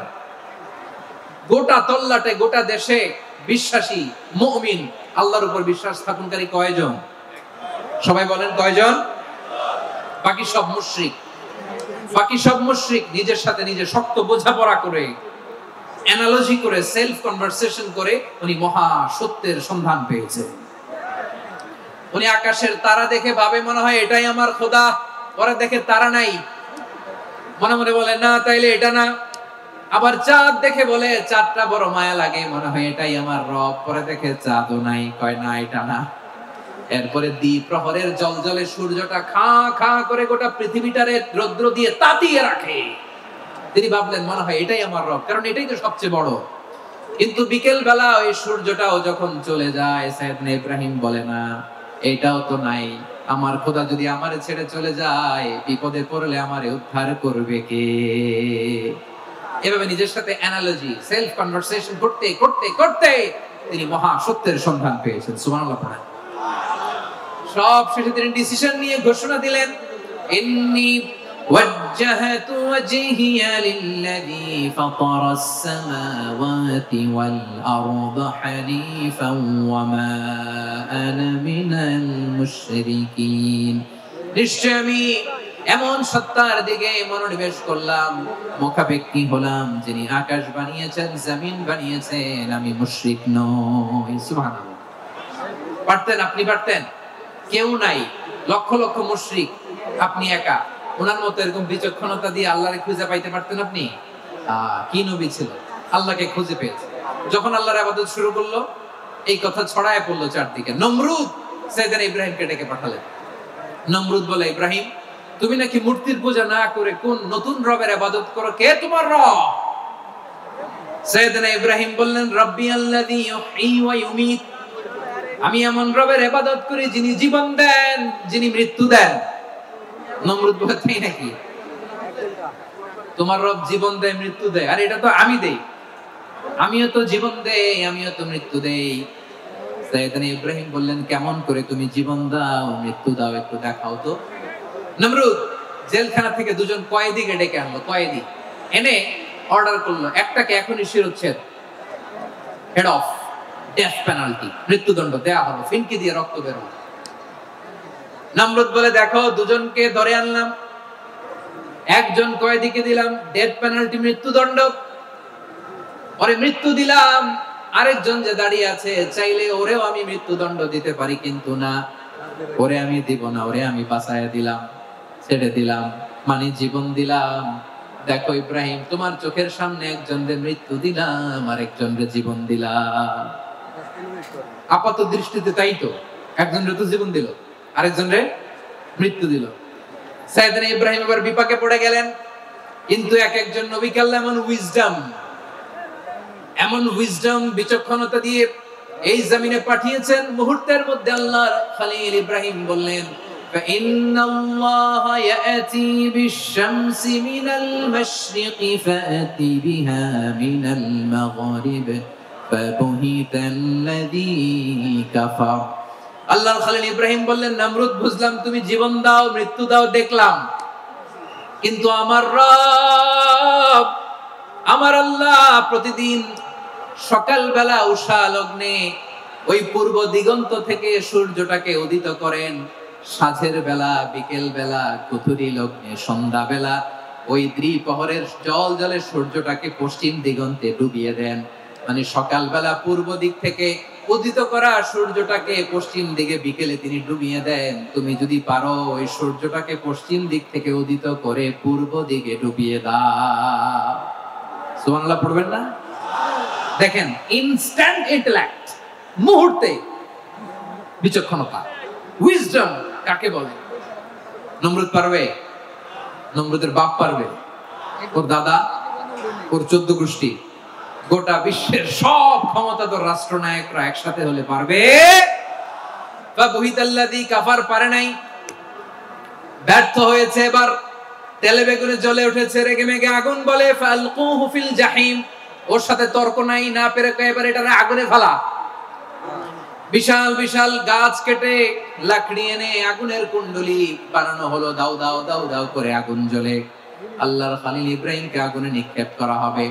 আল্লাহর খলিল সাইয়েদনা ইব্রাহিমের হাতের মধ্যে রশি দিয়ে টাইট করে বাঁধা হলো, পায়ের মধ্যেও টাইট করে রশি দিয়ে বাঁধা হলো। আল্লাহর খলিল ইব্রাহিমকে আগুনের কুণ্ডলির মধ্যে ফেলা হবে। ওমিয়া, আপনি যে বিপদের কারণে ভয় পান, হতাশ হন, এটা কোন বিপদ ওনার বিপদের সামনে? ওটো খালি আওয়াজ করে বলুন, সাইয়েদনা খলিল ইব্রাহিমের বিপদের সামনে আমাদের বিপদগুলো কোনো বিপদ? এটা কোনো বিপদই না, এটা কোনো বিপদই না। হাত পা বেঁধে টাইট করে নিক্ষেপ করা হবে, সিম্পলি ফেলা যাবে না, কারণ দাও দাও করে দ্য ব্লেজিং ফায়ার, এমন আগুনের কুণ্ডলি, কাছে যাওয়া যায় না, আগুনের উত্তাপে নিক্ষেপ করা হবে। হাতে রশি বেঁধে, পায়ে রশি বেঁধে আল্লাহর খলিল ইব্রাহিম আলাইহিস সালামকে আগুনের মধ্যে নিক্ষেপ করা হবে। আহা, এটার বলে অগ্নি পরীক্ষা। উনি অগ্নি পরীক্ষার সম্মুখীন হয়েছেন।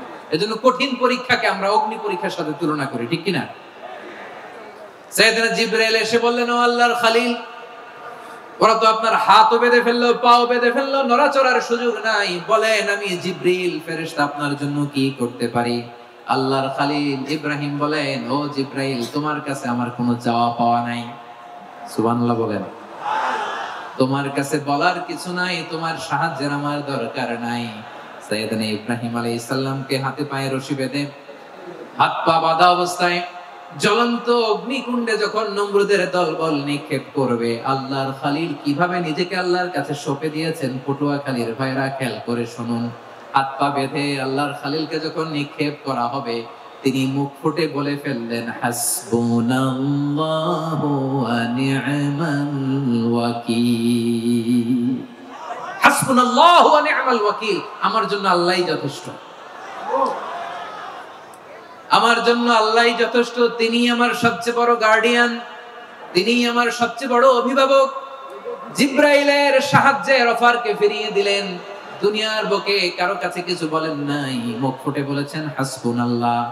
ও আমার পটুয়াখালীর প্রাণের ভাইয়েরা, খেয়াল রাখবেন, কোন বান্দা তার হাতে থাকা সব চেষ্টাটুকুন করার পরে মুখ ফসকে মুখ দিয়ে যখন বলে ফেলে হাসবুনাল্লাহ, বান্দা যখন হাসবুনাল্লাহ বলে ফেলে, ওই ব্যাপারটা ডিল করার দায়িত্ব স্বয়ং আল্লাহ আরশের উপর থেকে নিয়ে নেয়।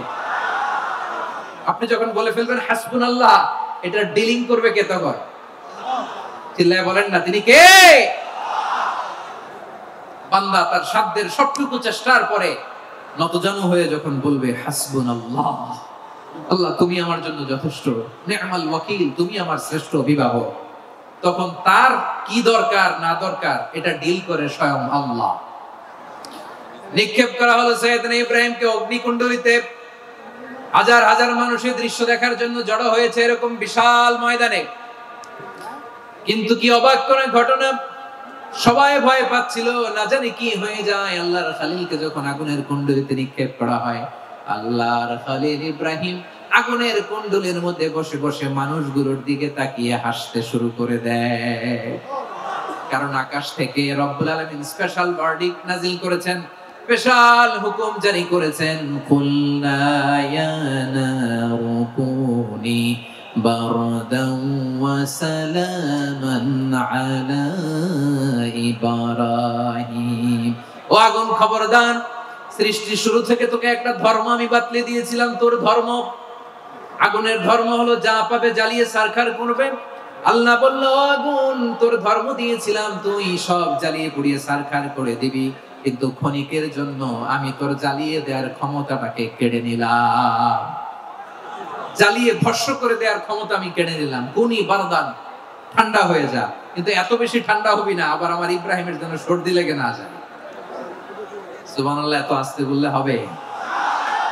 কুনি বারদান, বারদ মানে বরফ, ঠান্ডা, ঠান্ডা হোক, কিন্তু এত ঠান্ডা হবি না যাতে আমার ইব্রাহিমের কষ্ট হয়। আগুন বলে, আল্লাহ একবার বললাম ঠান্ডা হ, আবার বলো এত ঠান্ডা হবি না যাতে খালিলের সর্দি না লাগে। কেমন ঠান্ডা হব, কেমন এনভায়রনমেন্ট তৈরি করে দেব বলো? আল্লাহ বললেন, সালামান আলা ইব্রাহিম, আমার খলিল, আমার কলিজা, আমার ইব্রাহিমের জন্য তুই জান্নাতের গুল বাগিচা হয়ে যা। ও ভাই, নবী মুসার মতো ঈমান হলে রাস্তা হবে সাগর জলে, নবী ইউসুফের মতো ঈমান হলে একে একে দরজা খোলে। নবী ইব্রাহিমের মতো ঈমান যদি আজও থাকে বিদ্যমান, অগ্নিকুণ্ডে দেখতে পাবে খুবসুরতে ফুল ভাগা। কুলনা ইয়া নারু কুনি বারদান ওয়া সালামান আলা ইব্রাহিম। বান্দা যখন মুখ দিয়ে বলে হাসবুনাল্লাহ, আমার আল্লাহ আমার জন্য যথেষ্ট, এই বলে যখন নিজেকে সঁপে দেয়, তার কি লাগবে ওই দায়িত্ব স্বয়ং নিয়ে নেয় কে? সবাই বলেন, স্বয়ং নিয়ে নেয় কে? তাহলে আমার প্রিয় ভাইরা, বিপদের শুরুতেই আমরা বলবো ইন্না লিল্লাহ। শুরুতে কি বলবো? এরপরে যেই বাক্যটা পড়ে নিজের পরিস্থিতিকে আল্লাহর দরবারে সঁপে দিব, সেটা হচ্ছে হাসবুনাল্লাহ। সেটা কি? বিষ্ণু বলেন, লা ইয়াজালু লিসানুকা রাতাবান মিন যিকরিল্লাহ, সব সময় আল্লাহর স্মরণ দিয়ে, জিকির দিয়ে জিহ্বাটারে সিক্ত রাখো। আর শয়তানু জাসিমুন আলা কলবি ইবনে আদম, শয়তান বনি আদমের কলবে খামচি মেরে বসে থাকে। ফাইদা যাকারাল্লাহ খানাসা, মানুষ যখন আল্লাহর স্মরণ করে জিকির করে, শয়তান দৌড়ে পালায়। ওয়া ইদা গাফালা ওয়াসওয়াসা, যখনই বনি আদম গাফেল হয়, তখনই শয়তান তার হৃদয়ে ওয়াসওয়াসা দেয়। এজন্য বিপদে পড়লে ইন্না লিল্লাহ, নিজের সব টুকুন করার পরে, নিজের রোল প্লে করার পরে নিজেকে আমরা কি বলে সঁপে দিব? সবাই বলেন, সবাই বলতে হবে, আরো জোরে বলে, মনে থাকবে? বিপদে পড়লে প্রথমে ইন্না লিল্লাহ, এরপরে নিজেকে যখন সঁপে দিব তখন হাসবুনাল্লাহ। এরপরে কঠিন বিপদ যদি যখন বিশ্বনবী পড়তেন তখন কি করতেন? এমন বিপদ মাঝে মাঝে হয় না, দেয়ালে পিঠ থেকে যায়, চোখে মুখে অন্ধকার, কি করব দিশা খুঁজে পাই না, এরকম হয় কখনো? হ্যাঁ, আপনাদের হয়? হয় না? তো জান্নাতে আছেন আপনারা। হয় হয় এরকম হয়েছে না যে দেয়ালে পিঠ থেকে গেছে, চোখে মুখে অন্ধকার, ওই যাব, কি করব, বাঁচানোর কেউ না, এরকম হয়েছে কখনো আপনাদের? যদি হয় তাইলে এটার সলিউশন বলবো, না হইলে তো এগুলো বলে লাভ নাই। হয় হয় হয় বিশ্বনবী এরকম কঠিন বিপদে পড়েছেন জীবনের কিছু কিছু মুহূর্তে। ওই মুহূর্তে বিশ্বনবী স্পেশাল দুইটা দোয়া পড়তেন। এই দোয়াগুলো আপনাদেরকে জানিয়ে দে। বিশ্বনবী বলেন, কঠিনতম বিপদে যখন পড়বা, দেয়ালে পিঠ থেকে যায়, চোখে মুখে অন্ধকার, বাঁচার কোনো উপায় নেই, তখন পড়বা লা ইলাহা ইল্লা আনতা সুবহানাকা ইন্নী কুনতু মিনাজ জালিমিন। আল্লাহ, তুমি ছাড়া কোনো ইলাহ নাই, তুমি পবিত্র, নিশ্চয় আমি জালিমদের অন্তর্ভুক্ত। সুবহানাল্লাহ বলেন। এই দোয়া সাইয়েদনা ইউনূস আলাইহিস সালাম পড়েছিলেন যখন মাছের পেটে ছিলেন। কিসের পেটে? এবং অনেক মুফাসসিরিন ইকরাম বলেছেন, অনেক আহলুল ইলমরা বলেছেন, এটা হচ্ছে ইসমে আজম। ইসমে আজম এমন দোয়া যেটা দিয়ে দোয়া করলে আল্লাহ দোয়া কবুল করে, কিন্তু এটা কোনটা এটা নিয়ে ইখতিলাফ আছে। কোন কোন আহলুল ইলম বলেন লা ইলাহা ইল্লা আনতা সুবহানাকা ইন্নী কুনতু মিনাজ জালিমিন, এটা হচ্ছে ইসমে আজম। সাইয়েদনা ইউনূস আলাইহিস সালাম পড়েছেন। আপনারা পড়েননি? তুফান হইলে পড়েন না? আমাদের এলাকায় তো এটা খুব, এটার উপর ব্যাপক আমল আছে। পটুয়াখালীতে কি অবস্থা বলেন? পড়েন পড়েন পড়েন পড়েন। একটা গল্প শুনেছিলাম, পাক হানাদার বাহিনী যখন বাংলাদেশে অ্যাটাক করতো, ৭১ সালের ঘটনা বলতেছে, আমরা তো দেখি নাই, শুনছি আর কি। ৭১ যদি দেখতাম এতদিনে রাজাকার হয়ে যেতাম। আল্লাহ আমাদেরকে বাঁচাই দিয়েছে, আল্লাহর মেহেরবানি, ঠিক কিনা বলেন? মন মতো হইলে মুক্তিযোদ্ধা, মন মতো না হইলে রাজাকার। কত কিছু দেখলাম এই শাহবাগের বুকে। আল্লাহ, ৭১ সালে দেখি নাই, আমরা শুনেছি পাক হানাদার বাহিনী জিজ্ঞেস করত মুসলিম না অমুসলিম চেক করার জন্য, বলতো কালেমা বল, কালেমা বাতাও। তো যারা কালেমা পড়তে পারতো পাকিস্তানি বাহিনী নাকি ওদেরকে ছেড়ে দিত, শুনেছি। তো একজনকে, এক বাঙালিরে পেয়ে তার মাথার মধ্যে বন্দুকের নল ধরে বলতেছে, কালেমা বল সালে, কালেমা বাতা, কালেমা বল। তো ভয়ের চোটে এই দোয়া পড়া শুরু করছে। ও পড়তেছে লা ইলাহা ইল্লা আনতা সুবহানাকা ইন্নী কুনতু মিনাজ জালিমিন। পাকিস্তানি বলে সালে ये तो मुसीबत का कलेमा है। বাঙালি কয় হাম তো ভি মুসিবত মে হ্যায়। পাকিস্তানি বলে বেটা কোন দোয়া বললি, এটা তো মুসিবতের কালেমা। কয় আমিও তো মুসিবতে আছি, আমার মাথার মধ্যে বন্দুক ধরে তুমি আমার কালেমা জিজ্ঞেস করো, এখন কোনটা কালিমা আর কোনটা কি দোয়া, আমার হুঁশ আছে নাকি? প্রিয় ভাইরা, আসলে এটা দুআউল মুসিবা, বিপদে পড়লে এই দোয়া পড়তে হয়, লা ইলাহা ইল্লা আনতা সুবহানাকা ইন্নী কুনতু মিনাজ জালিমিন। এটা পড়বেন আপনারা। এই দোয়া পড়ে সাইয়েদনা ইউনূস আলাইহিস সালাম মাছের পেট থেকে রক্ষা পেয়েছিলেন। রক্ষা করেছিল কে? তুমি ইউনূস নবীরে যখন খাইলো মাছেতে গিলিয়া, ফেরেশতা পাঠাইয়া দিলে ইসমে আজম দিয়া, প্রাণে ছিল যাহার ভয় সেথা পাইল আশ্রয়, প্রাণে ছিল যাহার ভয় সেথা পাইল আশ্রয়, মাছের পেট হতে সে যে পেল পরিত্রাণ। আল্লাহু আল্লাহু তুমি জাল্লে জালালুহু, শেষ করা তো যায় না গে তোমার গুণগান। আল্লাহু আল্লাহু, সুবহানাল্লাহ পড়ে, লা ইলাহা ইল্লা আনতা সুবহানাকা ইন্নী কুনতু মিনাজ জালিমিন। বিশ্বনবী বললেন, দেয়ালে পিঠ থেকে গেলে, চোখে মুখে অন্ধকার, বাঁচার কোনো উপায় নাই, তখন এই দোয়াটা পড়তে হবে। এই দোয়া পড়ে আল্লাহর কাছে ফরিয়াদ করলে বিপদ মুক্ত করবেন কে? কেন এই দোয়াটা আল্লাহর কাছে বড্ড প্রিয় জানেন আমার ভাইয়েরা? কারণ এই দোয়ার মধ্যে 3টা জিনিস আছে। আমি যেরকম আঙ্গুল উঁচু করেছি এরকম করেন তো। তিনটা, কয়টা?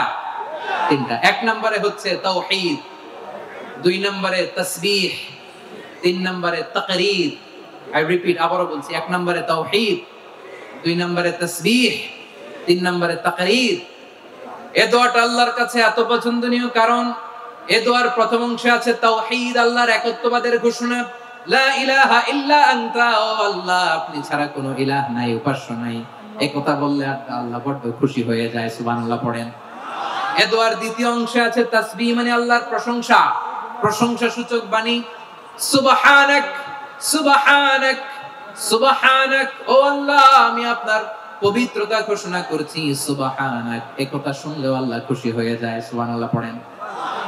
এই দোয়ার তৃতীয় অংশে আছে তাকরীর, তাকরীর মানে পাপের স্বীকৃতি। তাকরীর মানে কি?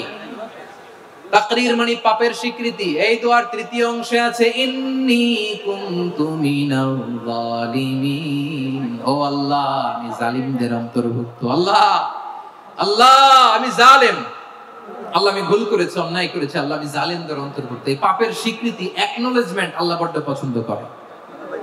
যখন আল্লাহর কাছে আপনি ছোট হবেন, ছোট হতে হতে যত ছোট হবেন ওই দৃশ্যটা দেখতে আল্লাহ বড় পছন্দ করে, সুবহানাল্লাহ বলেন। তিন নম্বর অংশ ইন্নী কুনতু মিনাজ জালিমিন, আল্লাহ আমি জালেমদের অন্তর্ভুক্ত। সাইয়েদনা আদম আলাইহিস সালাম ভুল করে যখন নিষিদ্ধ গাছের ফুল খেয়ে ফেললেন, ফল খেয়ে ফেললেন, আল্লাহ বললেন আদম ক্ষমা পেতে চাইলে তুমি আর হাওয়া মিলে স্বীকৃতি দাও, পাপের স্বীকৃতি আর পড়ো রব্বানা যালামনা আনফুসানা ওয়া ইল্লাম তাগফির লানা ওয়া তারহামনা লানাকুনান্না মিনাল খাসিরিন। ও আল্লাহ আমি আদম আর হাওয়া যালামনা আনফুসানা, আমরা আমাদের নফসের উপর বড় জুলুম করেছি। আল্লাহ ওয়া ইল্লাম তাগফির লানা ওয়া তারহামনা, আপনি যদি ক্ষমা না করেন, আপনি যদি দয়া পরবশ না হন, আপনি যদি রহম না করেন, আমরা তো ক্ষতিগ্রস্তদের মধ্যে শামিল হয়ে যাব।